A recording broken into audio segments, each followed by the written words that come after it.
ಓಂ ಭೂರ್ಭುವಃ ತತ್ಸವಿತುರ್ವರೆಣ್ಯಂ ಭರ್ಗೋ ದೇವಸ್ಯ ಧೀಮಹಿ ಧಿಯೋ ಯೋ ನ ಪ್ರಚೋದಯಾತ್. ನಮಸ್ಕಾರ ಸ್ನೇಹಿತರೆ, ಇಂದು ನಾವು ಜಗತ್ತಿನ ಅತ್ಯಂತ ಪವಿತ್ರವಾದ ಮಂತ್ರಗಳಲ್ಲಿ ಒಂದಾದ ಗಾಯತ್ರಿ ಮಂತ್ರದ ಮಹಿಮೆ, ಅದರ ಶಕ್ತಿ, ಅದರ ಅರ್ಥ ಮತ್ತು ಜೀವನದ ಮೇಲೆ ಅದರ ಪರಿಣಾಮಗಳ ಬಗ್ಗೆ ಆಳವಾದ ವಿಶ್ಲೇಷಣೆಯನ್ನು ತಿಳಿದುಕೊಳ್ಳೋಣ. ಈ ಮಂತ್ರವನ್ನು ವೇದಗಳ ತಾಯಿ ಎಂದೇ ಕರೆಯುತ್ತಾರೆ. ಮನಸ್ಸಿಗೆ ಶಾಂತಿ, ಬುದ್ಧಿಗೆ ಬೆಳಕು ಮತ್ತು ಆತ್ಮಕ್ಕೆ ದಿವ್ಯ ಶಕ್ತಿಯನ್ನು ನೀಡುವ ಮಹಾಮಂತ್ರವೇ ಗಾಯತ್ರಿ ಮಂತ್ರ. ಈ ವಿಡಿಯೋವನ್ನು ಸಂಪೂರ್ಣವಾಗಿ ಕೇಳಿ. ಯಾಕೆ ಎಂದರೆ ಇಂದು ನಾವು ಗಾಯತ್ರಿ ಮಂತ್ರದ ರಹಸ್ಯ, ಪುರಾಣಗಳಲ್ಲಿ ಅದರ ಸ್ಥಾನ, ವೈಜ್ಞಾನಿಕ ಮಹತ್ವ, ಜಪದ ನಿಯಮಗಳು ಮತ್ತು ಭಕ್ತರಿಗೆ ದೊರೆಯುವ ಅನುಗ್ರಹಗಳ ಬಗ್ಗೆ ತಿಳಿದುಕೊಳ್ಳಲಿದ್ದೇವೆ.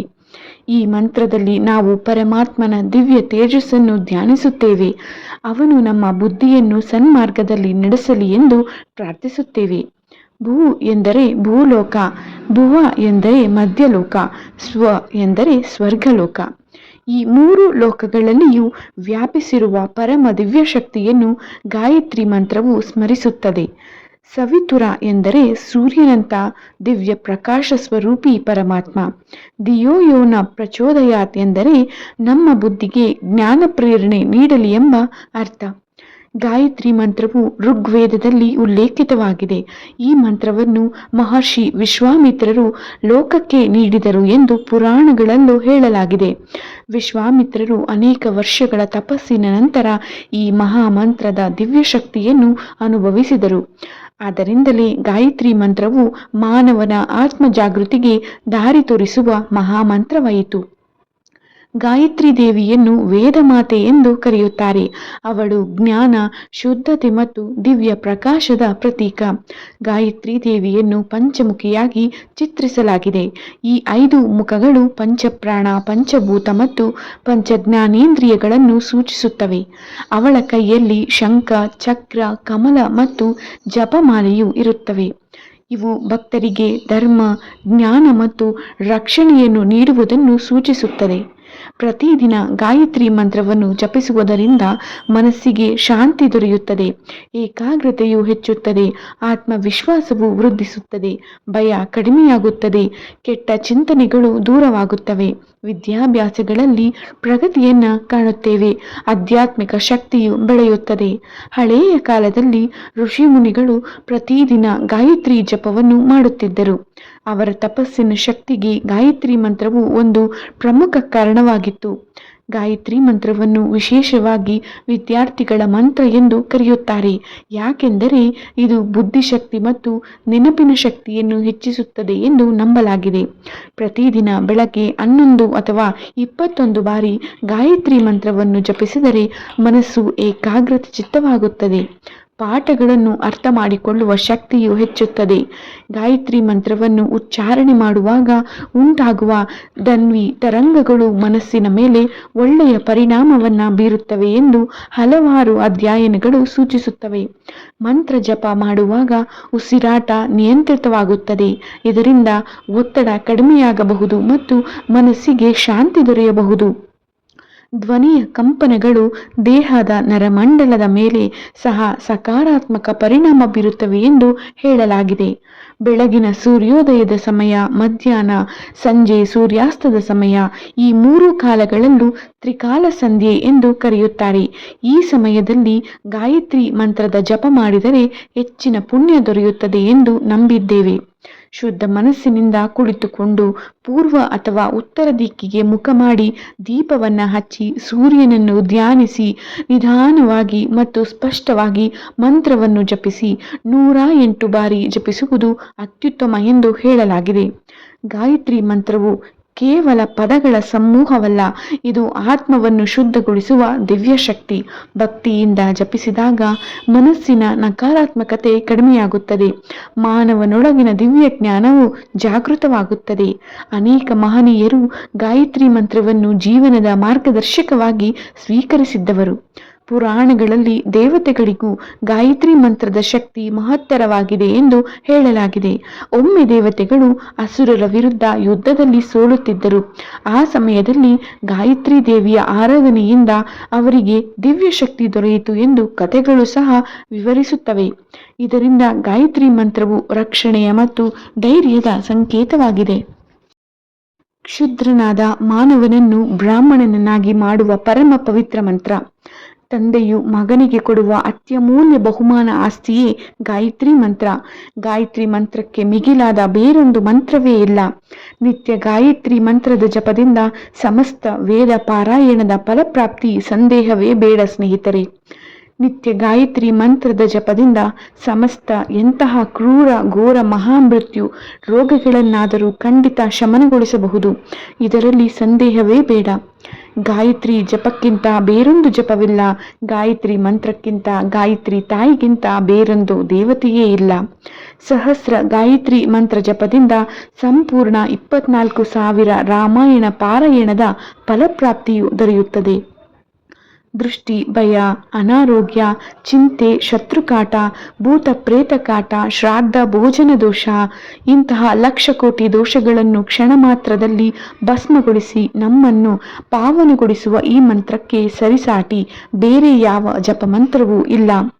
ಉಪನಯನದಲ್ಲಿ ಜನಿವಾರ ಧಾರಣೆ, ಮದುವೆಯಲ್ಲಿ 2ನೇ ಜನಿವಾರ ಧಾರಣೆ, ಶ್ರಾದ್ದದಲ್ಲಿ ಅಡಿಗೆ ಸಂಪ್ರೋಕ್ಷಣೆ, ಮರಣಿಸಿದ ವ್ಯಕ್ತಿಗೆ ಪಂಚಗವ್ಯ ಸ್ನಾನ, ಅಸ್ಥಿಗಳನ್ನು ಶುಚಿಗೊಳಿಸುವಾಗ ಹೀಗೆ ಎಲ್ಲಿ ಯಾವ ಸಂದರ್ಭದಲ್ಲಿ ಈ ಮಂತ್ರವನ್ನು ಬಳಸಿದರೂ ಇದಕ್ಕೆ ಮೈಲಿಗೆಯೇ ಇಲ್ಲ. ಗಾಯತ್ರಿ ಮಂತ್ರ ಜಪಕ್ಕೆ ಯಾವುದೇ ಕಾಲ ನಿಯಮವಿಲ್ಲ. ಎಲ್ಲಿ ಯಾವಾಗ ಬೇಕಾದರೂ ಜಪಿಸಬಹುದು. ಒಂದೆಡೆ 4 ವೇದಗಳು, ಮತ್ತೊಂದೆಡೆ ಗಾಯತ್ರಿ ಮಂತ್ರವನ್ನು ತೂಗಿದರೆ ಗಾಯತ್ರಿ ಮಂತ್ರದ ತಕ್ಕಡಿಯೇ ಭಾರವಾಗಿ ಕೆಳಗೆ ಉಳಿಯುತ್ತದೆ. ಅಷ್ಟು ಶಕ್ತಿಶಾಲಿಯಾದದ್ದು ನಮ್ಮ ಗಾಯತ್ರಿ ಮಂತ್ರ. ನಿತ್ಯ ಗಾಯತ್ರಿ ಮಂತ್ರ ಜಪದಿಂದ ಮುಖದಲ್ಲಿ ತೇಜಸ್ಸು, ವರ್ಚಸ್ಸು ವೃದ್ಧಿಸುತ್ತದೆ. ನಿತ್ಯ ಗಾಯತ್ರಿ ಮಂತ್ರ ಜಪದಿಂದ ಎಂತಹ ಕ್ರೂರ ಕರ್ಮವನ್ನಾದರೂ ಶಮನಗೊಳಿಸಬಹುದು. ನಿತ್ಯ ಗಾಯತ್ರಿ ಮಂತ್ರ ಅನುಷ್ಠಾನ ನಿಮ್ಮ ಬಳಿ ಇದ್ದರೆ ಶ್ರಾದ್ದ ಮಾಡುವ ದಿನ, ಶ್ರಾದ್ದ ಸಮಯದಲ್ಲಿ 1,00,000 ಮೈಲಿಗೆ ಇದ್ದರೂ ಅದು ಶ್ರಾದ್ದಕ್ಕೆ ಅಡ್ಡ ಬರದಂತೆ ಗಾಯತ್ರಿ ದೇವಿಯ ರಕ್ಷಿಸುತ್ತಾರೆ. ಗಾಯತ್ರಿ ಮಂತ್ರ ಜಪವು ನಿಮ್ಮ ಪಾಲಿಗೆ ಆರೋಗ್ಯ ವಿಮೆ ಇದ್ದಂತೆ. 1000 ಗಾಯತ್ರಿ ಮಂತ್ರ ಜಪದಿಂದ ನಿಮ್ಮ ಮೆದುಳಲ್ಲಿ 1000 ಅಣುಬಾಂಬ್ ಸಿಡಿಸಿದಷ್ಟು ಸಾತ್ವಿಕ ತರಂಗಗಳು ಮೆದುಳನ್ನು ತುಂಬಾ ಬುದ್ಧಿಶಾಲಿಯನ್ನಾಗಿ ಮಾಡುತ್ತದೆ. ಭಗವಂತನಾದ ಶ್ರೀಕೃಷ್ಣ ಪರಮಾತ್ಮನು ಎಲ್ಲ ವೇದ ಮಂತ್ರ ಛಂದಸ್ಸುಗಳಲ್ಲಿ ಎಲ್ಲವನ್ನು ಪಾವನಗೊಳಿಸುವ ಗಾಯತ್ರಿ ಛಂದಸ್ಸೇ ನಾನು ಎಂದಿರುವನು. ಗಾಯತ್ರಿ ಮಂತ್ರ ಜಪದಿಂದ ನಾವು ಎಷ್ಟು ಪ್ರಾರಬ್ಧ ಕರ್ಮಗಳನ್ನು ಕಳೆದುಕೊಳ್ಳಬಹುದೆಂದರೆ ಅಷ್ಟೂ ಕರ್ಮಗಳನ್ನು ಈ ಜನ್ಮದಲ್ಲೇ ನಾವು ಮಾಡಲಾರದಷ್ಟು ಕರ್ಮಗಳು ಗಾಯತ್ರಿ ಮಂತ್ರ ಜಪದಿಂದ ನಾವು ಕಳೆದುಕೊಳ್ಳಬಹುದು. ಮಹಾಪಂಡಿತ ವೇದ ವಿದ್ವಾಂಸನಾಗುವುದಕ್ಕಿಂತ ನಿತ್ಯ ಗಾಯತ್ರಿ ಮಂತ್ರ ಅನುಷ್ಠಾನವಂತನಾಗಬಹುದು. ತುಂಬಾ ಜನ್ಮದ ಪುಣ್ಯದ ವಿಶೇಷ ಫಲ. ಗಾಯತ್ರಿಯನ್ನು ಬಿಟ್ಟು ಕೆಟ್ಟವರುಂಟೆ, ಆದರೆ ಗಾಯತ್ರಿ ಅನುಷ್ಠಾನ ಮಾಡಿ ಕೆಟ್ಟವರೂ ಯಾರಿಲ್ಲ. ನಿತ್ಯ ಗಾಯತ್ರಿ ಮಂತ್ರ ಜಪದಿಂದ ಆ ತಾಯಿ ನಿಮಗೆ ಸನ್ಮರಣವನ್ನು ತಪ್ಪದೇ ಕರುಣಿಸುವಳು. ಇದು ಪರಮ ಸತ್ಯ. ಇದರಲ್ಲಿ ಸಂದೇಹವೇ ಬೇಡ. ಬ್ರಹ್ಮನ ವಾಕ್ಯ ಸುಳ್ಳಾಗಬಹುದು, ಗಾಯತ್ರಿಯ ಫಲ ಎಂದು ನಿಷ್ಠಲವಾಗುವುದಿಲ್ಲ. ಇದಕ್ಕೆ ಪರಿಹಾರ ಹರಿಹರ ಬ್ರಹ್ಮದೇವರೇ ಸಾಕ್ಷಿ. ಗಾಯತ್ರಿಗಿಂತ ಧನವಿಲ್ಲ, ಗಾಯತ್ರಿಗಿಂತ ಜ್ಞಾನವಿಲ್ಲ, ಗಾಯತ್ರಿಗಿಂತ ಐಶ್ವರ್ಯವಿಲ್ಲ, ಗಾಯತ್ರಿಗಿಂತ ಯಜ್ಞವಿಲ್ಲ, ಗಾಯತ್ರಿಗಿಂತ ಆಹುತಿ ಇಲ್ಲ. ಗಾಯತ್ರಿ ಮಂತ್ರ ಇಲ್ಲದೆ ಮುಕ್ತಿಯೇ ಇಲ್ಲ.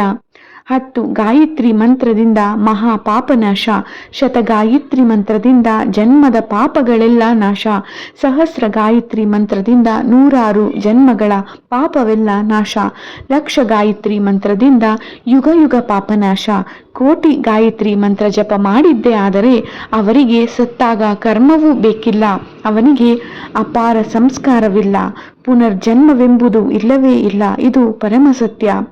ಗಾಯತ್ರಿ ಜಪ ಮಾಡುವವರು ಶ್ರಾದ್ದಕ್ಕೆ ಬಂದರೆ ಪಿತೃದೇವತೆಗಳು ಕುಣಿದಾಡುತ್ತಾರಂತೆ. ನಿತ್ಯ ಗಾಯತ್ರಿ ಮಂತ್ರ ಜಪ ಮಾಡುವವರು ಹಾವು ತನ್ನ ಪೊರೆಯನ್ನು ಕಳಚಿ ಶುಚಿಯಾಗುವಂತೆ ಮಾನವ ತನ್ನ ಕರ್ಮ ಬಂಧನದಿಂದ ಮುಕ್ತಿ ಹೊಂದಿ ಮುಕ್ತಿಯನ್ನ ಹೊಂದುತ್ತಾನೆ. ಮರಣ ಹೊಂದಿದ ಮುಕ್ತಿಯನ್ನು ದರ್ಬೆಯಿಂದ ಸ್ಪರ್ಶಿಸಿ ಯಾರಾದರೂ ಬ್ರಾಹ್ಮಣನು 1000 ಗಾಯತ್ರಿ ಮಂತ್ರ ಜಪಿಸಿದ್ದೇ ಆದರೆ ಮರಣ ಹೊಂದಿದವನಿಗೂ ಜಪ ಮಾಡಿದವನಿಗೂ ಇಬ್ಬರಿಗೂ ಮುಕ್ತಿ ಶತಸಿದ್ಧ. ಗಾಯತ್ರಿಯ ಮಂತ್ರ ಎಲ್ಲ ಜಪಗಳ ತಾಯಿ ಇದ್ದಂತೆ. ತಾಯಿಗೂ ಮಿಗಿಲು ಲೋಕದಲ್ಲಿ ಯಾರೂ ಇಲ್ಲ ಅಲ್ಲವೇ ಸ್ನೇಹಿತರೆ? ಗಾಯತ್ರಿ ಮಂತ್ರ ಅನುಷ್ಠಾನ ಬಿಟ್ಟ ಬ್ರಾಹ್ಮಣನು ಶ್ರಾದ್ದ ಮಾಡುವಾಗ ಆಹ್ವಾನಿಸಿದರೂ ಅವನ ಐಕ್ಯ ದೇವತೆಗಳು ಬರುವುದಿಲ್ಲವಂತೆ. ಏಕೆಂದರೆ ಅವರು ಕೊಟ್ಟ ಪರವಾನಗಿ ಅವಧಿ ಮುಗಿದ ಕಾರಣ ಬರುವುದಿಲ್ಲವಂತೆ. ಆದ್ದರಿಂದ ಗಾಯತ್ರಿಯ ಪರವಾನಗಿ ಅವಧಿ ಮುಗಿಯದಂತೆ ನೋಡಿಕೊಳ್ಳಿ. ಗಾಯತ್ರಿ ದೇವಿಯ ಅನುಗ್ರಹ ಸಿದ್ಧಿಯಾಯಿತೆಂದರೆ ಆ ವ್ಯಕ್ತಿಗೆ ಜಗತ್ತಿನ ಎಲ್ಲ ಸುಖ ಭೋಗಗಳು ಕೂಡ ಯಕ್ಕಶ್ಚಿತೃಣ ಸಮಾನವಾಗುತ್ತದೆ. ಗಾಯತ್ರಿ ಮಂತ್ರ ಜಪದಿಂದ ಬರುವ ಅನುಗ್ರಹವು ಯಾರೂ ಅಪಹರಿಸಲಾಗದ ಜ್ಞಾನ ನಿನ್ನದಾದ ಹಾಗೆ. ಇದರಲ್ಲಿ ಎಳ್ಳಷ್ಟು ಸಂದೇಹ ಬೇಡ. 1000 ಅಶ್ವಮೇಧ ಯಾಗಗಳಿಗಿಂತ ಶ್ರೇಷ್ಠ 1000 ಗಾಯತ್ರಿ ಮಂತ್ರ ಜಪ.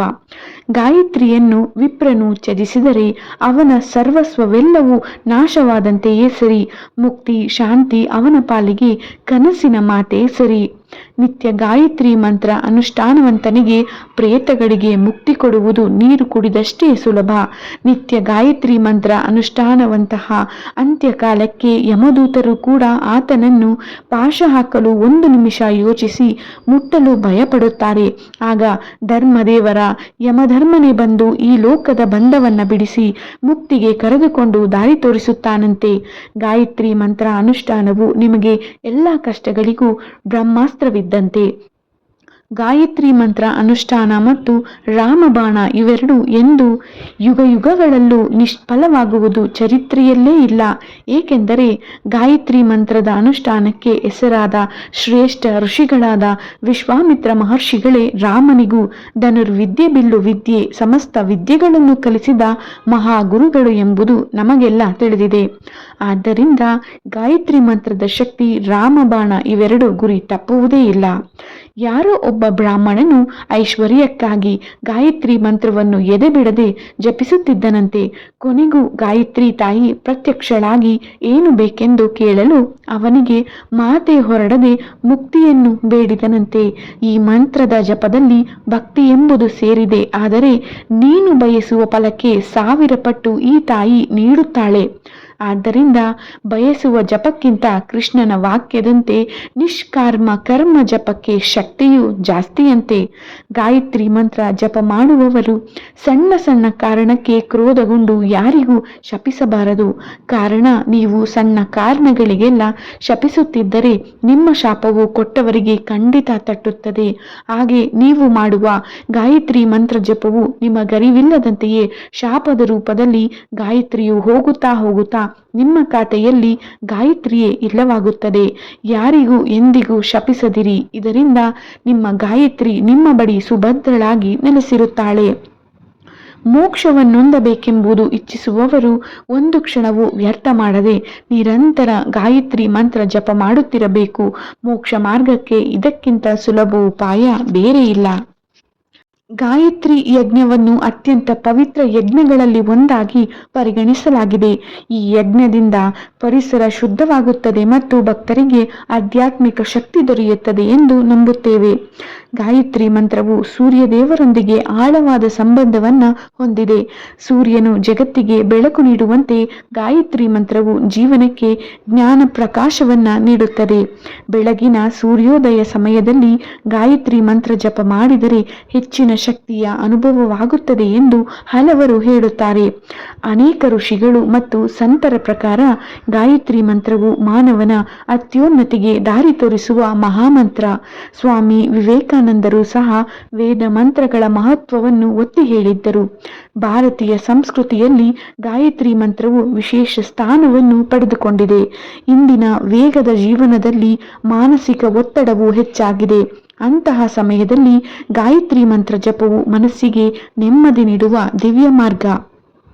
ಮೊಬೈಲ್ ಒತ್ತಡ ಮತ್ತು ಗೊಂದಲಗಳಿಂದ ತುಂಬಿರುವ ಈ ಜೀವನದಲ್ಲಿ ಕೆಲವು ನಿಮಿಷಗಳ ಗಾಯತ್ರಿ ಧ್ಯಾನವು ಮನಸ್ಸನ್ನು ಶಾಂತಗೊಳಿಸಬಹುದು. ಗಾಯತ್ರಿ ಮಂತ್ರವು ಕೇವಲ ಒಂದು ಮಂತ್ರವಲ್ಲ, ಅದು ಜ್ಞಾನ, ಶಾಂತಿ ಮತ್ತು ದಿವ್ಯ ಜೀವನದ ಮಾರ್ಗ.